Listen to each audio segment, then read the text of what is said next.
වචනේ දෙවියන් වහන්සේ විසින් කිව්වා වූ කෙටි ආඥාවක් තිබෙනවා. මේ සඳහන් වී තිබෙන්නේ ගණන් කතා පොතේ 6 වෙනි පරිච්ඡේදයේ 22 සිටයි.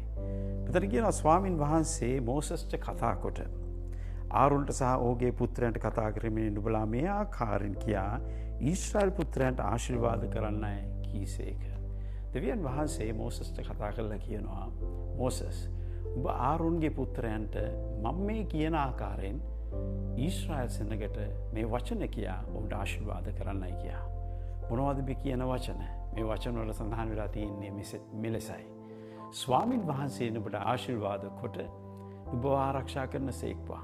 ස්වාමින් වහන්සේ සෝකේ මූණ නුඹ කෙරේ බබලවා නුඹට කරුණාව දෙන සේක්වා.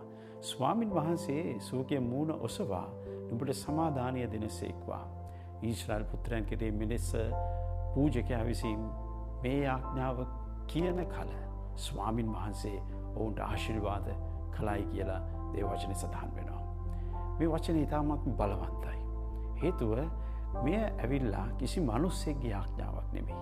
මේක මෝසස්ගේ ආඥාවක් නෙමෙයි. මේක ආරොන්ගේ ආඥාවක් නෙමෙයි. මේක කවුරු හරි පොතක ලියවිච්ච ආඥාවක් නෙමෙයි.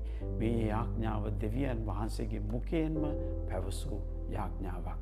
මේ දවසේදී මා මේ ආශිර්වාදය ඔබට ප්‍රකාශ කරනවා. ස්වාමීන් වහන්සේ නුඹට ආශිර්වාද කොට නුඹව ආරක්ෂා කොට උන්වහන්සේගේ මූණ ඔසවා උන්වහන්සේගේ කරුණාව දක්වමින් උන්වහන්සේගේ මූණ ඔබ කෙරෙහි බබලවා උන්වහන්සේගේ සමාදානය දෙමින් උන්වහන්සේගේ නාමය ඔබගේ නාමයේ ඉදිරින් ලියා උන්වහන්සේගේ පුත්‍රකම ඔබට දෙනසේක්වා. දෙවියන් වහන්සේ මේ වචනේ ඔබට ආශිර්වාදයක් කරනසේක්වා.